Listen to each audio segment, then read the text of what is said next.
I'm going to start with my guy, Eric Rivers. I know you know this dude out of Georgia Tech. So if you don't know anything about Eric Rivers, he's kind of small. So he's 5'10", 180. My comps to him are Marvin Mims and Rondale Moore. He has Rondale Moore's skill set, not quite as good in terms of the gadget stuff, but that type of body type. 3-sport athlete, and he was all-state in basketball, football, and track. So I love the multi-sport guys. Went to FIU his junior year, had almost 1,200 yards and 12 touchdowns, including an 11-catch, 295-yard, 3-touchdown performance against New Mexico State. I know not the greatest competition, but like that's a baller-ass game. I love to see guys that have that type of ceiling. And just, dude, super fast, 4.37. His broad jump was great. His vertical was great. He's a willing blocker, very fluid releases, clean footwork, chews up cushion. So he's got that speed down the field, but he's got such nice comeback routes and good feet that he's all 3-level type receiver. So he snaps off his routes and also just alignment versatility. He played a lot of outside, which he's not going to play in the NFL. But the fact that he has that in his profile, I love this kid, man. And his production dropped at Georgia Tech last year for obvious reasons, tougher competition. And also Georgia Tech, what did Calvin Johnson have? 600 yards his last year. Like that's to be expected, but he had 3.57 yards per route run, which is super elite numbers. And he is wide receiver 27 on Draft Buzz right now. So that's like a 6th-round pick. And I love this kid. I think he's very pro ready, and he's almost 24. That's probably the knock on him, and he's not like an elite body type. But what are your thoughts? What are your thoughts on Eric Rivers out of Georgia Tech? Yeah, the big concern is the drop off in production his last year there, but he kind of checks a lot of boxes that you're looking for. Good catch radius, smart route runner, right? There's a lot to like about him. I got a list of I don't know, probably 20 wide receivers that I would consider like sleepers or whatever, and he's about the middle of the road for those for me. So I definitely think he's a gem. Where do you see him going? Like obviously a 4th round or later pick. Yeah, I think right now consensus where like he's getting evaluated would be more of a 5th, 6th round because of size limitations. But I think a 4th round pick because the pro ready stuff, like, you know, all the other smaller guys profile to be kind of projects and more gadget guys from day one. He doesn't profile as a gadget guy. So 4.37 plays, man, and some of the other stuff that I mentioned, like I know the production wasn't great last year, but 3.57 yards per route run is. I mean, that's elite. That is elite numbers. The level of competition is not to the level of the SEC, but I mean, 3.5 yards per route run. He did everything that you wanted him to do at Georgia Tech, except for crack 1,000 yards, right? It's actually a 4.35 40, so you got the extra. Don't forget they had and they still have Haynes King there, who ran a ton. So like he was the number one fantasy pick in college fantasy football drafts strictly because of his rushing upside. Let's get to your number 3 or however you want to phrase it. We'll just they're not really here. So here's your gems. Numbered in any way, but I'll go with the guy that you gave me the pukey face for first, and maybe these other guys will get a little better reaction. But Desmond Reed out of Pitt, small guy, right? He's 5'6", 175. He's only 21 years old, so good age-adjusted production. He spent 2 years at Western Carolina. By the way, you know what their mascot is? It's the catamount. Tampon? No, it's yeah.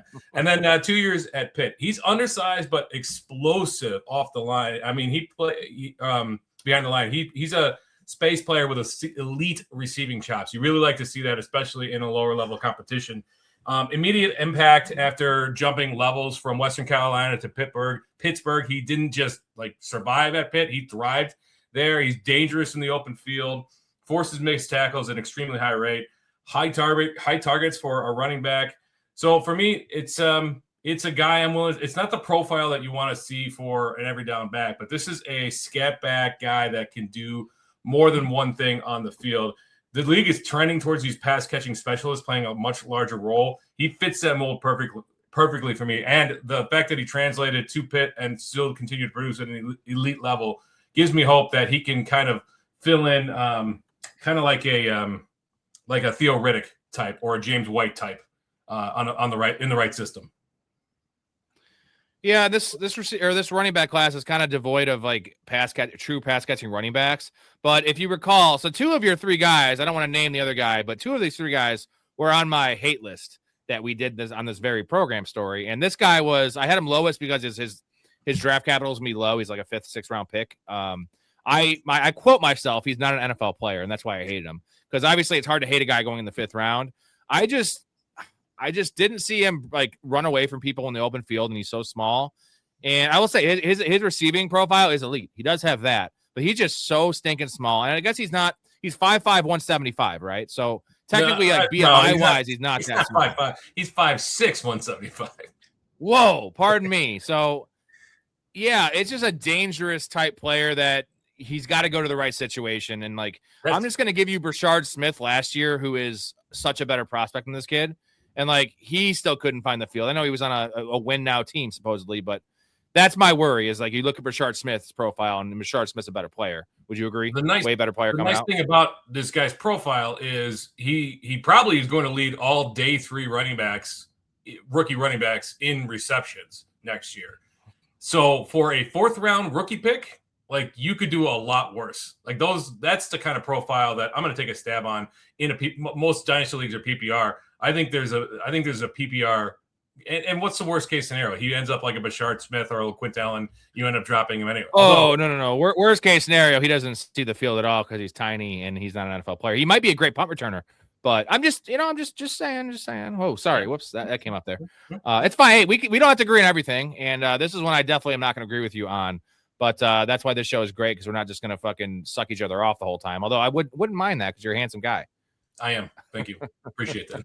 All right. My number 2, we have Miles Montgomery out of UCF. Do you know about this guy's story? I do. Yeah, he's under 6 feet. I don't know if he's like 5'10" or 5'11". I think he's only like, I don't know, 195 pounds, 200 pounds, something like that. He bounced around. I know him specifically because he bounced around teams on our college fantasy football league last year. So he had like he'd pop off for a game or 2, and then he would kind of disappoint, and he'd go back to the waiver wire. So tell me why you like him. UCF Knights, Miles Montgomery. So he's essentially the heir apparent to RJ Harvey, who went to UCF and got way overdrafted.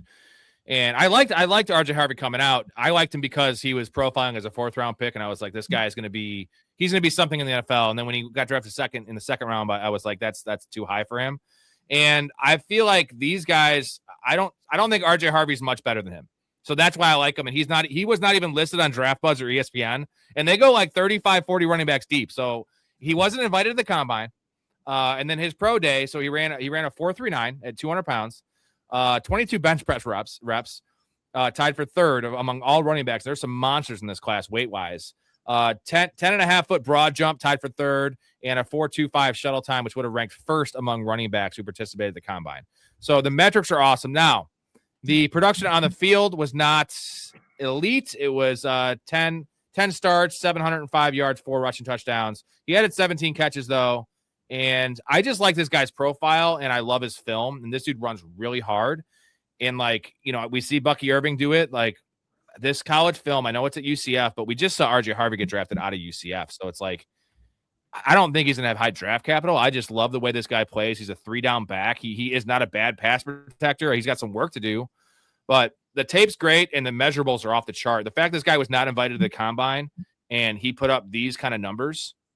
Miles Montgomery is a guy that, like, he's going to need a break in the NFL. He's going to have some depth chart issues wherever he goes because he's going to be a 5th, 6th, maybe even undrafted. But I'm just telling you, this dude, I am debating ranking him in my top 10. Now that sounds crazy. I'm just telling you that's like, because this running back class is dog shit, bro. And like this guy's got major juice. And like, do I want to take a guy like Katron Allen? I know he's going to be a player. We both don't like him. Like, you could find bangers. Like, you could just sign J.K. Dobbins, for instance. Like, is he going to be better than J.K. Dobbins is right now? I don't think so. This guy's a different kind of player, and he can kind of do anything you ask. It's like he's one of these guys, and that's why I love Emmett Johnson. If he goes to a place and let's say the Vikings are the great example. They have Aaron Jones as their quote unquote starter. Jordan Mason's their banger and their short yardage back. A guy like Montgomery, a guy like Emmett Johnson, he can be a handcuff for both guys, right? Where like he profiles, he's not ideal for a lead back, but he can do it. He can handle the load, and then he can handle the third down stuff. So like not many guys can do both, and that's what I love about this kid. Yeah, the receiving profile leaves a little bit to be desired. You mentioned 17 catches. I don't think he cracked 200 yards receiving and no receiving touchdowns, but 700 yards and 17 catches should have got him an invite to the combine. I'm a little disappointed that. Yeah. And the RJ Harvey stuff. It's like you can't punish the school because they produce RJ Harvey. And one last point about the catches and the numbers and the receiving profile. I saw really soft hands though. Like there was no body catches. It was out in front of him. And like, that's something I look at that is going to play at the next level. At least like coaches will see that and be like, okay, this guy's a serviceable receiver, which is what I think he is. Let's get to your number 2 story.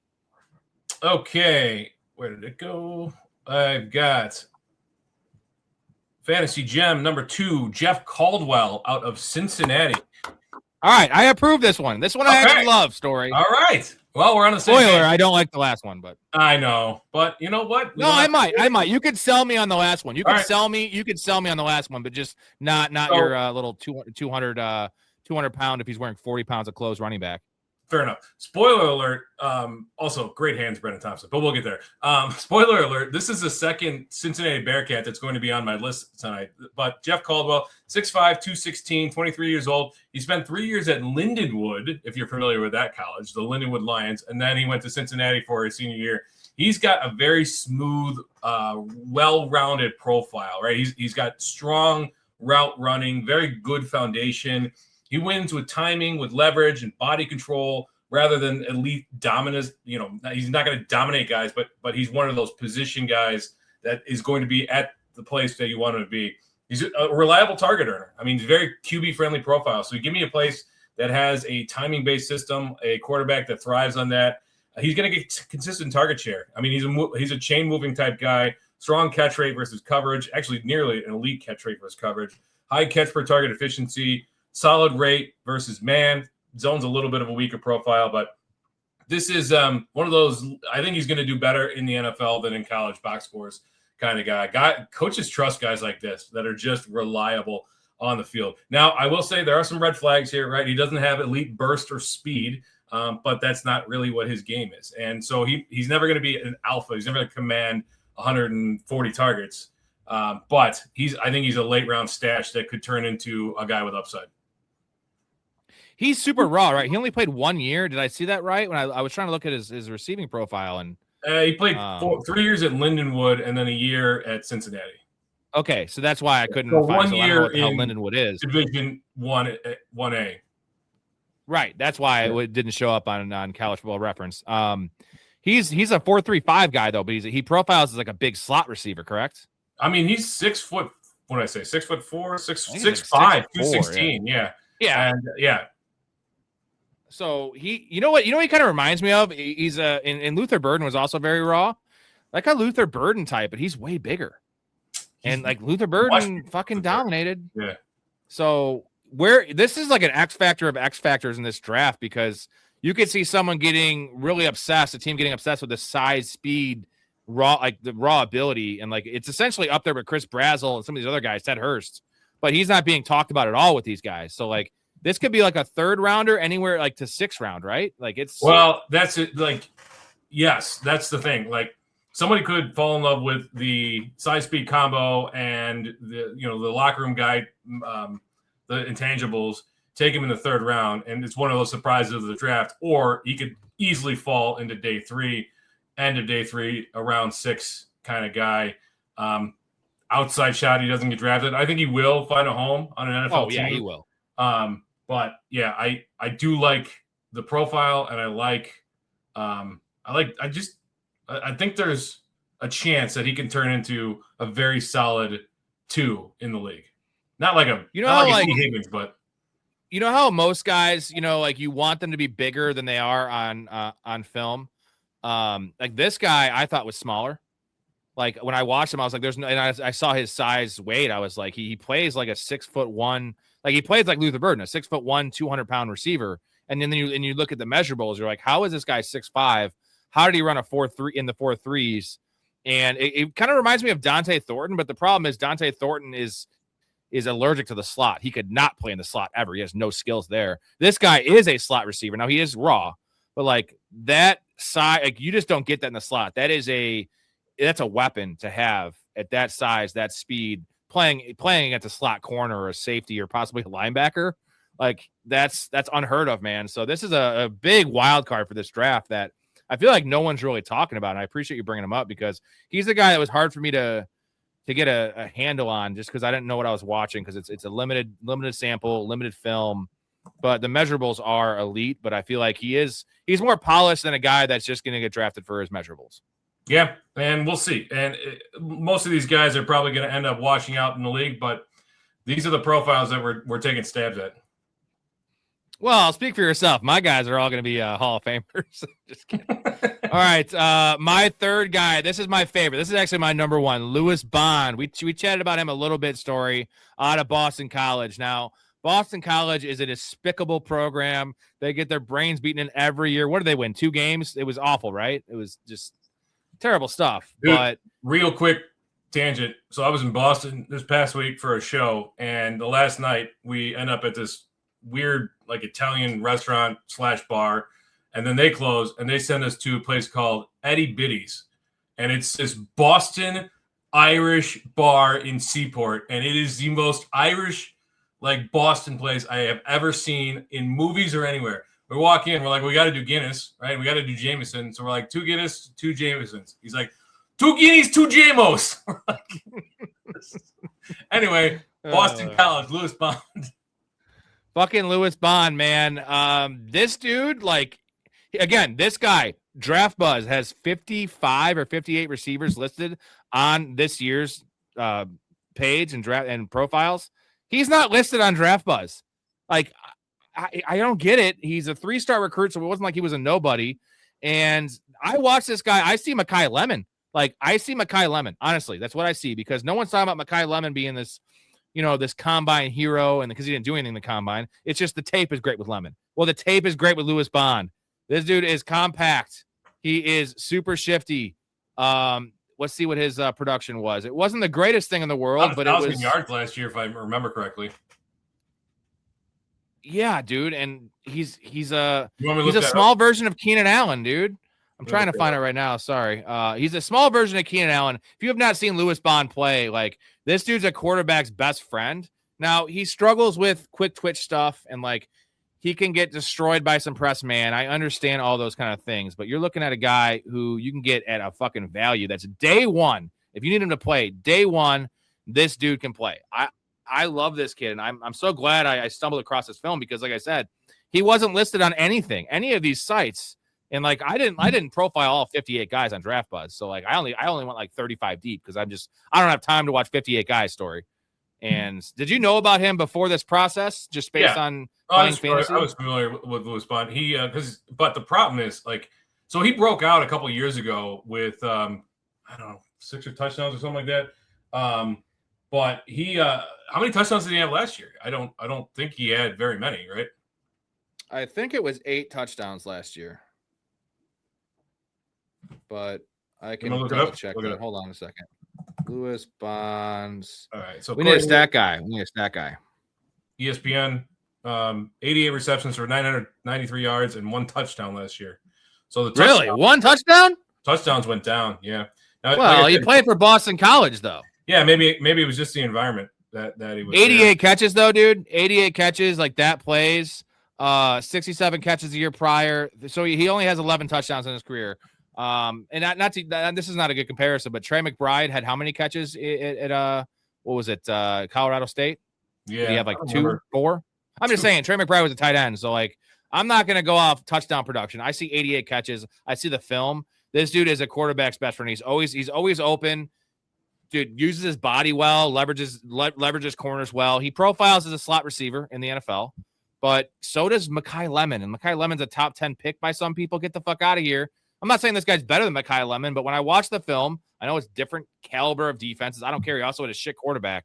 I see a similar player, and like I would never draft Mekhi Lemon 10th overall if this guy's going to go in the 5th round. You can just like a team like the Rams should draft this guy. Because he could be their third receiver right away. Yeah, that's actually a really good landing spot for him. Yeah, get Jordan Whittington out of there, please. Please. Everybody's clamoring for the third wide receiver in LA to be a thing, but until McVay switches up the sets, we're never going to see that happen. Well, also they have such a narrow pecking order there outside of the tight ends, right? Like it's always been like that with Sean McVay. It's huge in the running back production. Usually it was, Todd Gurley, Kyron Williams, elite usage there.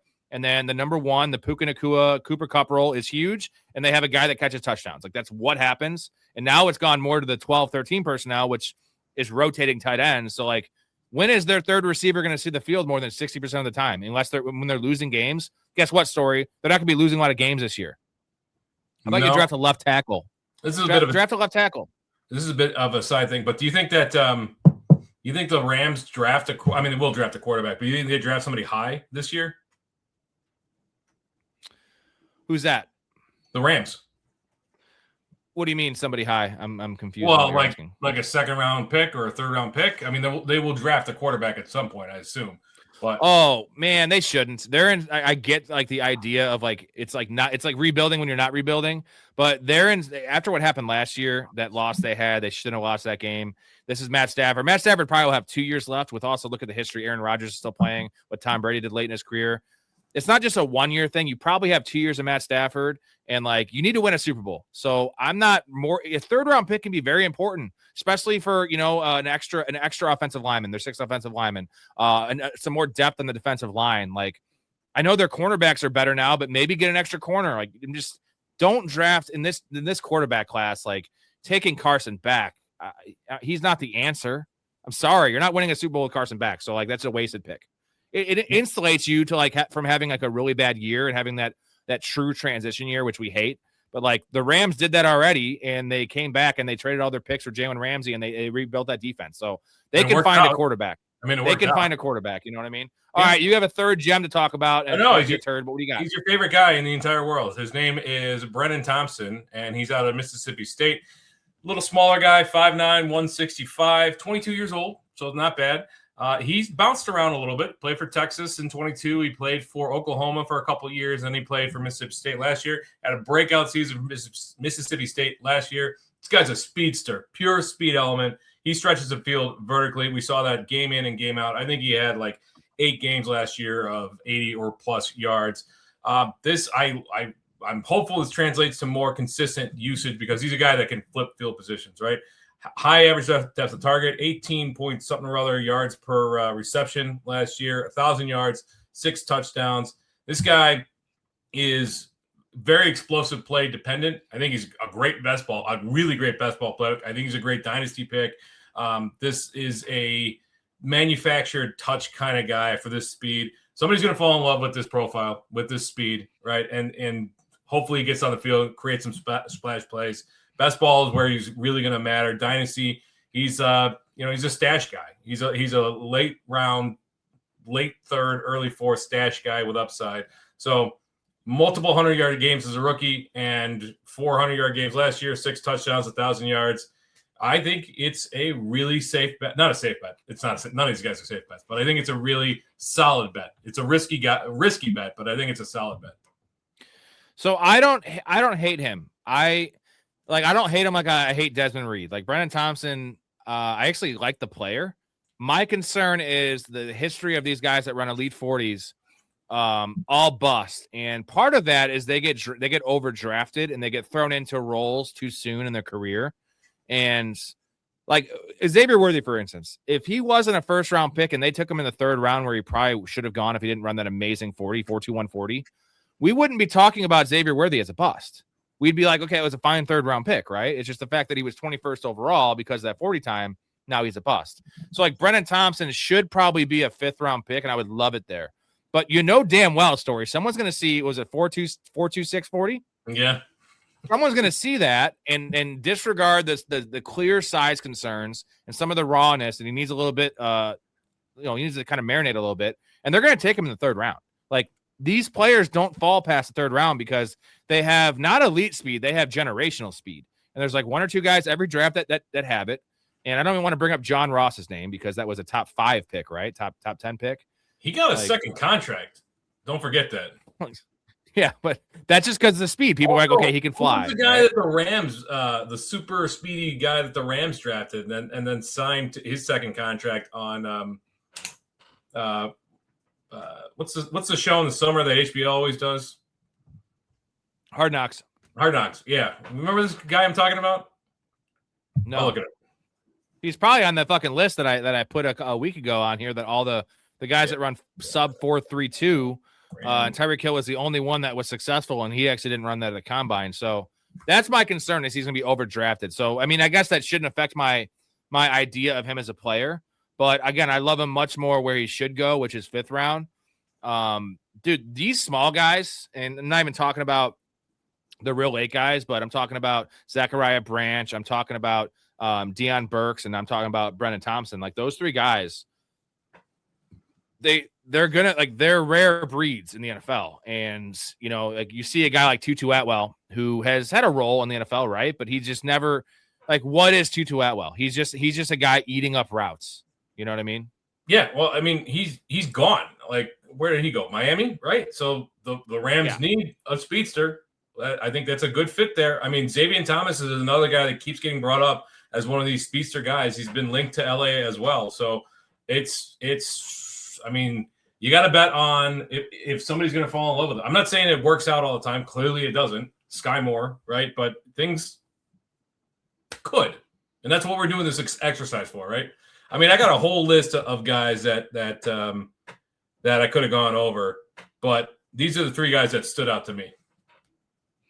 Same. Yeah, I went really deep with mine in, like, terms of guys that aren't even listed on fucking Draft Buzz, which is that's their entire job. That site is to list prospects. And, like, how embarrassing would it be if one of these guys pulled a Puka Nacua? Now that's pretty high air, but, like, and they don't even have him listed on their site.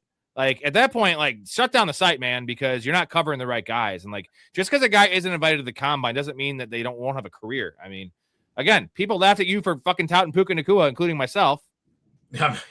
So when you hear the name on this coming Saturday, well, not tomorrow, but a week from Saturday, when you hear the name Lameke Brockington, you just remember me, and you heard it here first, folks. He's getting drafted. I guarantee it. Who is that? He's out of Minnesota. Tight end? No, he's a wide receiver out of Minnesota. Oh, Lameke Brockington. This is your Puka Nacua? You had a weird name guy or what? No, it's just a guy that I like. I like his. This is more film than it is anything else, and I rarely do that. But I really like the way the guy looks on the field in the Big Ten. Sounds like a fucking clown, man. I don't know who Bozo is. What is he, a clown? What, is he a clown? What, are you kidding me? Or what is he? Yes, he's a clown. All right, so what's the big deal? There's millions of clowns. All right, just forget it. Forget me? You should forget it. You're living in the past, man. You hung up on some clown from the 60s, man. There's millions of wide receivers. You're hung up on this wide receiver from Minnesota, man. Oh, that's awesome. Perfect. You love that clip. I do.